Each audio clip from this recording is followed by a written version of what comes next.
Hello student, KJ knowledge hub के YouTube channel में मैं कन्हैया जी पांडे आपका स्वागत करता हूं। तो स्टूडेंट, आइए आज हम लोग बिहार बोर्ड के वर्ग नवम के विषय भूगोल पाठ 3 अपवाह प्रारूप के लघुतरीय प्रश्न संख्या 1 से 16 तक जो भारतीय भवन पुस्तक से लिए गए हैं उसके बारे में बारी बारी से चर्चा करेंगे। स्टूडेंट, आज का हमारा पहला सवाल है, जल विभाजक के कार्य का वर्णन उदाहरण के साथ दें। ये जल विभाजक क्या है? दो नदी द्रोणियों को अलग करने वाली उच्च भूमि को जल विभाजक कहते हैं। दिल्ली की उच्च भूमि गंगा बेसिन और सतलज बेसिन को अलग करती है। इसी प्रकार यह जल विभाजक है। ठीक इसी प्रकार दक्षिण भारत में पश्चिमी घाट भी एक प्रमुख जल विभाजक का कार्य करती है। अब स्टूडेंट, हम लोग देखते हैं प्रश्न संख्या 2। हमारा प्रश्न संख्या 2 है कि भारतीय नदियों को दो प्रमुख वर्गों में बांटे और किसी एक की प्रमुख नदियों के नाम लिखे। जैसा कि स्टूडेंट आप जानते हैं कि भारत में नदियां दो प्रकार की है, एक हिमालय पहाड़ से निकलने वाली नदियां और दूसरा जो है प्रायद्वीपीय पठार से निकलने वाली नदियां। हिमालय पहाड़ से निकलने वाली नदियां जो है ये वर्ष भर जल से भरी होती हैं, क्योंकि इन नदियों में पानी जो है बर्फ़ के पिघलने से आता है, जबकि प्रायद्वीपीय पठार की नदियां बरसाती होती है। इन नदियों में बरसात के दिनों में जल भरा होता है। अब स्टूडेंट, हम लोग देखेंगे हिमालय से निकलने वाली प्रमुख नदियों के नाम हैं सिंधु, गंगा, यमुना, ब्रह्मपुत्र, झेलम, सतलज, चिनाब, गंडक और झेलम, रावी। हमारा प्रश्न संख्या 3 है स्टूडेंट, हिमालय की नदियों की 3 विशेषताएं बताएं और उदाहरण देकर उसकी पुष्टि करें। तो स्टूडेंट, जैसा कि आप जानते हैं कि हिमालय की नदियों की 3 विशेषताएं निम्नलिखित है। नंबर 1, हिमालय की नदियां नदी मार्ग परिवर्तन का कार्य करती है। जैसे कि पहले ब्रह्मपुत्र नदी असम के उत्तर पश्चिम भाग से निकलती थी और वह पश्चिम की ओर बहती थी। वर्तमान में ये नदी जो है असम से होकर बहती है। दूसरा, हिमालय की नदियां जो है ये नदी अपहरण का भी कार्य करती हैं। और तीसरा, हिमालय की नदियां अपर्दन और निक्षेपण का कार्य करती हैं। स्टूडेंट, हमारा चौथा प्रश्न है, निम्नलिखित की व्याख्या करें। पूर्वगामी नदी। भारत में कुछ ऐसी नदियां पाई जाती है जो हिमालय के आर पार बहती हैं तथा ये नदियां हिमालय से भी पुरानी हैं। जैसे सतलज और कोसी पूर्वगामी नदियों के उदाहरण हैं। सिंधु भी पूर्वगामी नदी है। हमारा 4 का दूसरा है नदी अपहरण। हिमालय की नदियां छोटी नदियों का अपहरण का कार्य करती हैं। जैसे तिस्ता नदी पहले गंगा की सहायक नदी थी और ब्रह्मपुत्र ने उसका जो है अपहरण कर लिया। वर्तमान में तिस्ता जो है ब्रह्मपुत्र की प्रमुख सहायक नदी है। हमारा 5वां सवाल है, भ्रंश घाटियों यानी धसान घाटी से होकर बहने वाली कुछ भारतीय नदियों के नाम बताएं। वे नदी घाटियां किस तरह महत्वपूर्ण हैं? तो भ्रंश घाटी अर्थात धसान घाटी से होकर बहने वाली भारत की कुछ महत्वपूर्ण नदियां हैं नर्मदा और दामोदर। ताप्ती।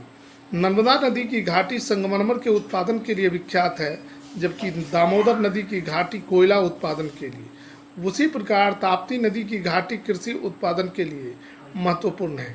ये नदी घाटियाँ जो है हमें जैसे दामोदर घाटी से बहुतायत मात्रा में कोयला के अलावा बहुत सारे खनिज निकाले जाते हैं। नर्मदा घाटी में संगमरमर के बड़े बड़े चट्टान जो हैं प्राप्त होते हैं और ताप्ती नदी के द्वारा जो है यहाँ के लोग खेती बाड़ी करते हैं और यह नदी सिंचाई की सुविधा प्रदान करती है। हमारा प्रश्न संख्या 6 है स्टूडेंट, लूनी नदी कहाँ है और यह किस प्रकार की नदी है? तो स्टूडेंट, जैसा कि आप जानते हैं लूनी भारत के मरुस्थलीय प्रदेश अर्थात राजस्थान की प्रमुख नदी है। यह मरुस्थल से होकर बहती हुई समुद्र तक पहुँचने वाली एकमात्र नदी है। यह एक मौसमी नदी है अर्थात बरसात के दिनों में इस नदी में पानी होता है। हमारा प्रश्न संख्या 7 है, बहाव की दिशा को देखते हुए प्रायद्वीपीय भारत की नदियों का वर्गीकरण करें और प्रत्येक वर्ग के प्रमुख नदियों के नाम लिखें। तो बहाव की दिशा को देखते हुए प्रायद्वीपीय भारत की नदियों को 3 वर्गों में बांटा गया। इसमें पहला है पूर्व की ओर बहने वाली नदियाँ। पूर्व की ओर बहने वाली नदियों में प्रमुख नदियाँ हैं महानदी, कावेरी, कृष्णा, गोदावरी और वैगई। जबकि उत्तर की ओर बहने वाली दूसरी प्रमुख नदी जो है वह है बेतवा, केन और चंबल। स्टूडेंट, हम लोग प्रश्न संख्या 9 को देखते हैं। ब्रह्मपुत्र प्रणाली की नदियों का विवरण दें। ब्रह्मपुत्र प्रणाली की नदियों में ब्रह्मपुत्र सबसे प्रमुख नदी है, जो मानसरोवर झील के नज़दीक से निकलती है और तिब्बत में इसे सांगपो के नाम से जाना जाता है। इस नदी की लंबाई 2900 किलोमीटर है। इसकी प्रमुख सहायक नदियाँ तिस्ता, स्वर्णश्री, भरेली, मानस, संकोश, दिवंग, लोहित, धनश्री एवं कपली है। हमारा प्रश्न संख्या 10 है। गंगा की सहायक नदियों का संक्षेप में वर्णन करें। स्टूडेंट, गंगा की सहायक नदियों में उत्तर की ओर से आकर मिलने वाली प्रमुख नदियां हैं यमुना, रामगंगा, गोमती, शारदा, सरयू, गंडक, बूढ़ी गंडक, कोसी और महानंदा। दक्षिण के पठार से आकर मिलने वाली प्रमुख नदियों में है सोन, केन, चंबल, बेतवा इत्यादि। अब स्टूडेंट, हम लोग प्रश्न संख्या 11 को देखते हैं। सिंधु प्रणाली की नदियों पर प्रकाश डालें।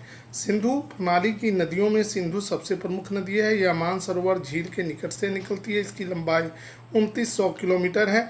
सिंधु की प्रमुख सहायक नदियों में सतलज, ब्यास, रावी, चिनाब और झेलम प्रमुख है। व्यास एक ऐसी नदी है जो पूर्णतः भारतीय सीमा के अंदर बहती है। शेष नदियों की ऊपरी धाराएं भारत में और निचली धाराएं पाकिस्तान में बहती है। हमारा प्रश्न संख्या 12 है। दक्षिण भारत के प्रमुख जल विभाजकों का उल्लेख करें।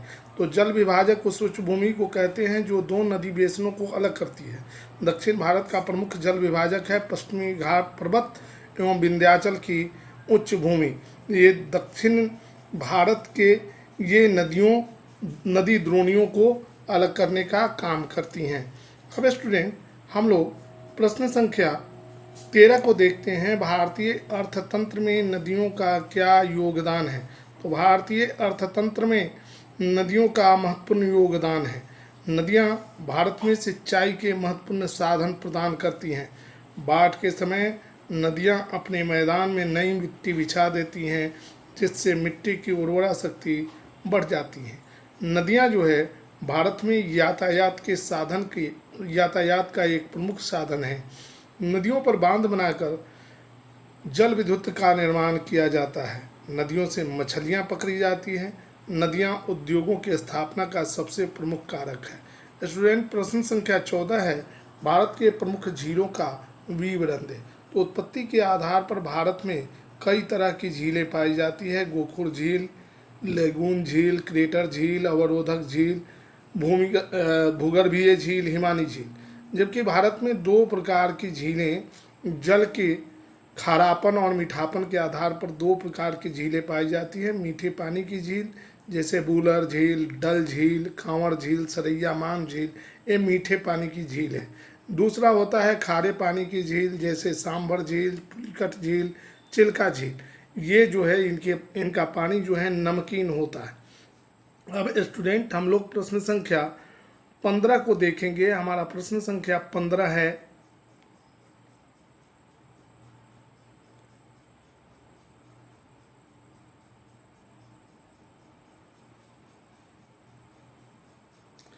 इन पर टिप्पणियां लिखें।